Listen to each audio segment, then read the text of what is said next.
Hello, and welcome back to another 50 Questions Mormons Can't Answer Answered topic. I'm actually finding this a lot of fun to do. I'm still rocking the Avaline outfit for Evie here, and before we get to it, let's pick our view. So, I'm pretty much going in order at this point, because that just seems easier. So this was the last one. I'm almost positive. So let's see what the next. Ooh, a side view as it goes by. We'll try it out. I'm not sure this one will be as entertaining to watch, but it might be fun to see.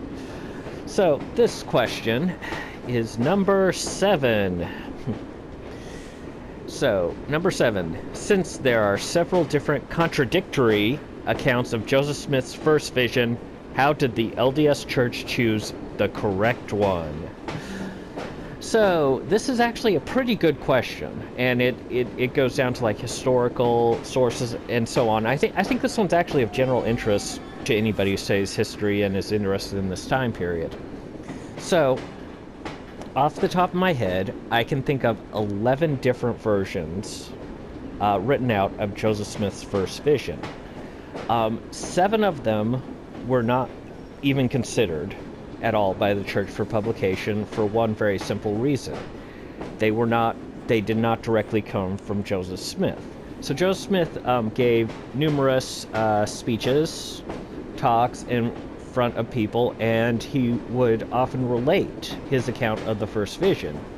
Now, people in the crowd who listened would write down what he said, either quickly while he was talking, or much later they'd write down what they remember. And of course, in these versions, the details would get changed, they'd miss certain things, or they'd add things that weren't there but they thought they had heard. That's kind of how recollections go. So these 7 versions were not the best source, essentially. They didn't come directly from Joseph Smith. Of the remaining 4 that I know of, they are different, but they are not contradictory to each other. These are ones that came directly from Joseph Smith, so they're versions that either he wrote himself or he dictated to a scribe, and the scribe wrote it out, or a typist, or I don't think they had typists back then.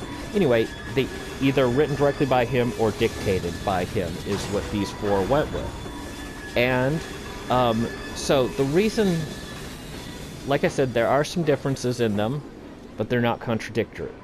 The differences is basically in which details he highlighted and which ones he didn't highlight, and those would change depending on who he was talking to or what point he was going to make. And this is actually pretty typical of anyone telling telling about something that happened in their lives. It's very typical that depending on who they were talking to, the story would, it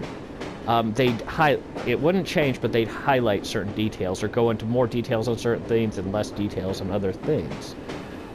If you want some scriptural correlation to this, Paul in the New Testament gave, I believe, 3 different versions of his conversion.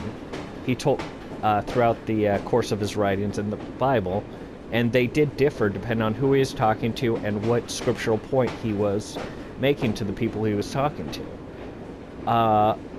And also, as kind of a point in fact, the 4 Gospels, or the 4 testimonies, as our church kind of knows them, of the apostles about Christ's life. They cover the same sort of period, but they go into more details about certain things here and there. The most detailed being, of course, John's testimony, which John was closer to Christ than anyone else who had written any of the other apostles who wrote these testimonies.